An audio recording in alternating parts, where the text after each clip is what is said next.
I would like to immediately give the floor to Mr. Thiago Ticchetti, who is a lecturer, government advisor, and president of the Brazilian Commission of Ufologists. Welcome to the House. As he takes the stand, I'd also like to extend my thanks to Mrs. Jane Turvey, who came from the United States to participate in this event with us. She is a partner of Mr. Gary Heseltine. Thank you very much. Welcome to the Federal Senate. I now give the floor to Mr. Thiago Ticchetti. Please, you have 15 minutes with a 5-minute grace period. I would like, on behalf of Senator Eduardo Girão, to greet all the authorities present here and express my thanks for the simple yet historic tribute to World UFO Day. I would also like to welcome those who are watching us on TV Senado, on social media, and those present here. Well then, I will present, Senator, some cases within Brazilian ufology that deserve important attention. Brazilian ufology is extremely rich. I've selected a few cases with images, primarily to illustrate and demonstrate to everyone watching that ufology is real and global. The first case I bring is that of Ilha da Trindade, Trinity Island. It is a famous case, one of the most important in Brazil and the world. It occurred on January 16th, 1958, when the ship Almirante Saldanha from the Brazilian Navy was near Trindade Island, off the Brazilian coast. The crew was conducting research associated with the International Geophysical Year. The event on that date on which the photos were taken is associated with... They were actually obtained after 5 other sightings, which occurred from December 1957 to January 1958, when these photos were taken. These sightings were witnessed by several military personnel from various vessels, as well as military personnel stationed on the island. Inside this vessel, there was also a professional photographer named Almiro Baraúna, who, on January 16th, was called to the ship's deck to check and record a strange object that the entire crew was seeing. The object resembled the planet Saturn. It came from the ocean, flew over the island, over the highest point of the island, made a turn, and then disappeared. 4 photos were taken by Almiro Baraúna. These photos are currently available on many websites. They are available at the National Archives of Brasilia, which collects various documents, and also on several international websites. Efforts have been made in every way to discredit them, to explain them, but so far no one has been successful, and I'm not even saying that it's to the detriment of ufology. I believe ufology should be based on research, because once any case, whether classic or not, is explained, it's for the good of ufology and ufological research. Here, we defend the truth and scientific research into facts. These photos were even investigated by the Pentagon, which wanted to compare them to what they were witnessing in terms of sightings in the United States. According to newspapers at the time, these photos were sent to the United States and were also analyzed. The inquiry approved by the Chamber of Deputies on February 27, 1958, authored by then-Deputy Sergio Magalhães, requested that the Brazilian Navy explain the facts related to the incident. In response to this request, the deputy had access to a confidential Navy document that confirmed the entire episode, including adding new data. The deputy even appeared on an old TV program with the inquiry in hand. He presented it, showed the cover of the investigation, but couldn't publicize it. And this investigation remains undisclosed to this day. Our campaign, UFOs, Freedom of Information Now, requests that this investigation be made public. Another very interesting case is the Ubatuba case, where, in September 1957, several beachgoers observed a flying saucer literally approaching Praia de Toninhas in Ubatuba. The object was coming at an incredible speed, and when it was about to hit the water, it swerved upwards shortly afterward. That's when it exploded into flames and fragments over the sea, close to the beachgoers. Some witnesses collected pieces of the object, finding it to be made of a metallic material and very light. One of these witnesses sent a letter to the then journalist Ibrahim Sued from the newspaper O Globo, along with some of this material. 3 samples reached the hands of ufologist Olavo Fontes, who sent them for analysis. The first analyses were conducted at the National Department of Mineral Production of the Ministry of Agriculture under the responsibility of Luisa Maria Barbosa. The tests were performed using spectroscopy and indicated a high concentration of magnesium and the absence of other elements. Further examinations conducted on the samples also indicated a high concentration of other elements unknown on our planet. One of the samples was recently handed over to Andrea Simondini, an Argentine researcher and ufologist, and is on display in her museum in Entre Rios, Argentina. The scientist and researcher Jacques Vallée also took one of these samples for analysis during a recent visit to Argentina. The results are not definitive yet, but what we have so far suggests that to achieve the level of magnesium purity identified in the sample, a temperature comparable to the explosion of a supernova would be required. This makes it impossible to create, produce, or find such material in our natural world. Moving on to the next case, I present it as a tribute to Guevara and also to the senator, the day when Curitiba was literally invaded by UFOs. This happened on December 14, 1954, when 3 UFOs, the photo you see in the spotlight is from that event, flew over the city for several hours, even approaching buildings in the city center, causing alarm among the population. Shops in the area closed their doors during the bustling Christmas season because customers left to witness the spectacle. It all began around 11 a.m. when 3 bright spots appeared in the sky over Curitiba around noon.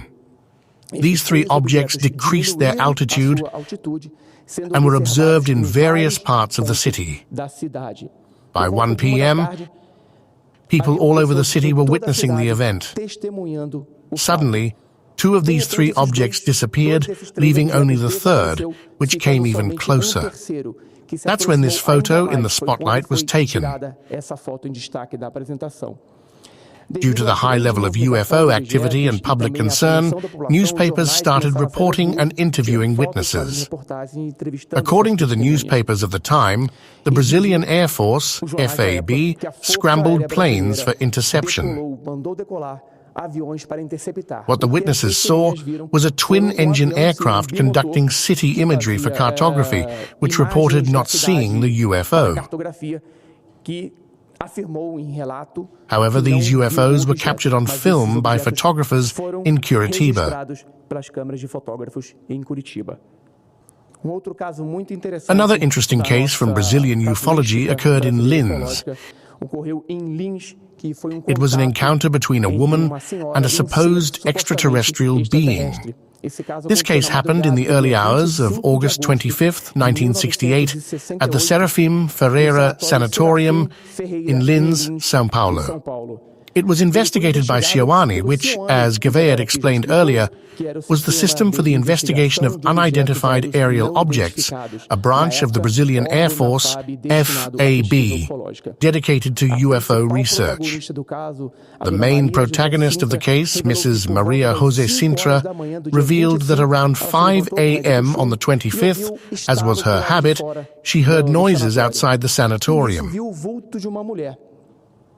She saw the silhouette of a woman who brought her a jug, a container, possibly for water, which was different from what she had seen before. The jug was about 20 centimeters tall, unlike anything she had seen. This woman began communicating with her in an unknown dialect or language. She understood that it was for fetching water, so she filled the jug with water and handed it to the visitor, also filling a glass of water and giving it to her. As the visitor left, she took a path that led to a wall of the sanatorium, not the exit. Suddenly, Mrs. Maria José saw a very bright light appear, and a cylindrical or semi-cylindrical object appeared. The being headed towards this object, entered it as if passing through a door or a wall, and then disappeared. Marks were left at the spot where the object had been. These are official photos from SEOANI. The case was investigated, but there has been no conclusion to this day regarding what the being was. It was described as a blonde being wearing blue clothing and a blue veil or cap on its head. There has been no explanation for what occurred. Another interesting and notable case is the VASP case.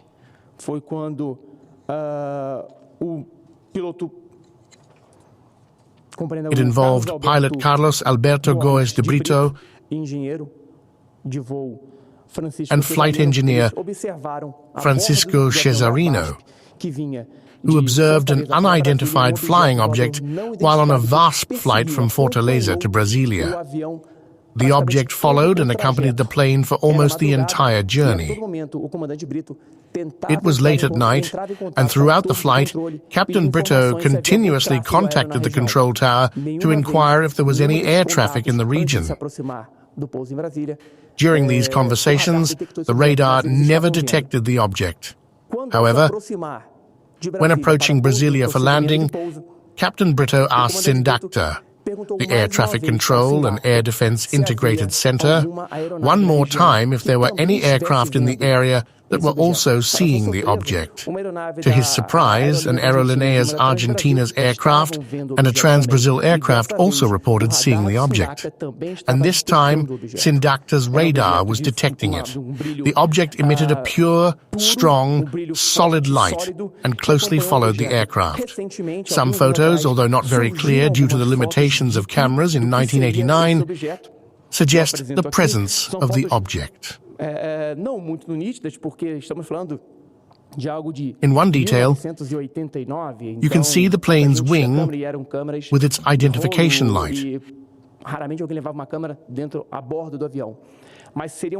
And above it, the object is visible near the clouds.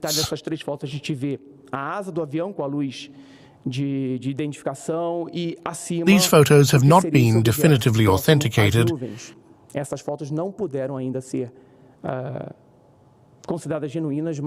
but they were taken by one of the passengers on the flight.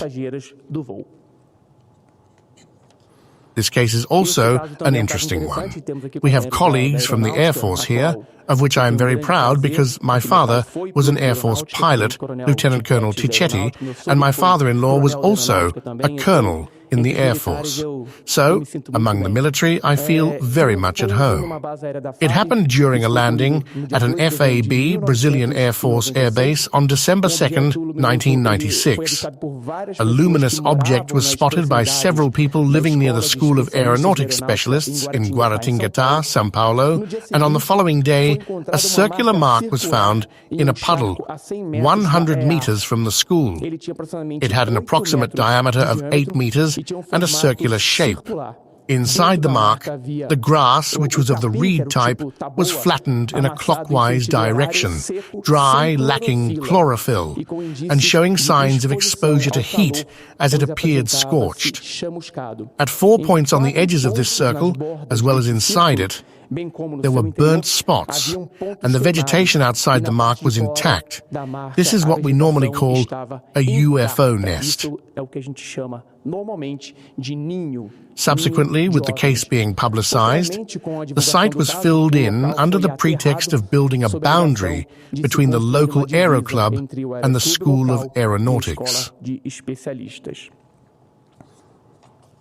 We have the case of the Paranoá Dam, and I have here Wilson Geraldo de Oliveira, who coordinated the ufological and parascientific research group at the University of Brasilia. If I'm not mistaken, it's the only group within a federal university that investigated the ufological phenomenon. Wilson also participated in this case at a certain point. It involves the sighting of a flying object, and this is one of the photos taken by 3 businessmen who were coming from Tocantins. They were pursued by this object from Lago Sul in Brasilia until they reached the Paranoá Dam, where these businessmen stopped and called 190 emergency services. Several military police vehicles from Brasilia arrived, and at the time, Cabo Galdino carried a V8 camera to record his interactions to prevent accusations of abuse of authority or similar charges. He filmed this object. In addition, one of these businessmen's sons was a professional photographer and was in Lago Sul. So the father called his son, who went there and took 36 photos of this object. In addition to this photo, there is footage of this object on the internet taken by Cabo Galdino, and to this day, there is no explanation for this photo, which was widely disseminated in Brazil by UFO magazine. There is still no explanation for what the military and the witnesses saw. The next image, I am approaching the end of my presentation, Senator, is the Capão Redondo case, a very famous case in Brazil that occurred on January 2nd, 1998, at around 9:30 p.m. and was later investigated by one of the greatest ufologists Brazil has ever had, the late Claudio Covo, and also by Ricardo Varela, a member of the Brazilian UFO Committee. Several people witnessed the evolution of a luminous object over the houses in the Capão Redondo region in the city of São Paulo. I have a video here. Let's see if I can show it. These are excerpts from the video. How do I proceed here? These images were captured and broadcast in various places, on various networks, on various channels. It was a spherical object approximately 20 centimeters in diameter and was almost as bright as a streetlight. This object performed rapid descents and ascents over the roofs of the houses in the region with no noise coming from it. We're talking about something that was seen in 1998. We didn't have drones, we didn't have Starlink satellites. It's an object that made low passes over houses, low passes over cars, passed between power poles, and to this day, no one has been able to identify it. Claude Covo and Ricardo Varela tried in every way to replicate it, to imitate this object, and couldn't. They used kites with lanterns, they used model airplanes, and they couldn't reproduce it. And to this day, this is one of the best images, what we in ufology call a small-sized UFO probe, ranging from 30 millimeters to 1 meter in diameter, which would serve to investigate and analyze the area. The last case I bring to you was a case I received in 2015, which is a sequence of photos taken here in Brasilia showing an unidentified object near the beginning of the evening on September 27, 2015. The images were taken in Ongenho das Lajes, here in the Federal District, at 6:14 p.m., at 1-minute intervals. According to the witness, a civil engineer, the object was bright and changed directions several times, spinning as if it were a satellite and having that instant acceleration and deceleration, something very difficult, impossible for any conventional plane, any helicopter to do. It wasn't a drone, according to the witness, because it emitted other lights and rays directed towards the ground. This was the last case we had, records here in Brasilia with photos and images that we can present. With this, I conclude my presentation, once again thanking the space here in the Federal Senate, our House, and taking into account that this is a historic moment for national and international ufology. Senator, thank you very much. Thank you very much, and we appreciate your presence here, Thiago Ticchetti, who is a lecturer, government advisor, and president of the Brazilian UFO Committee, CBU.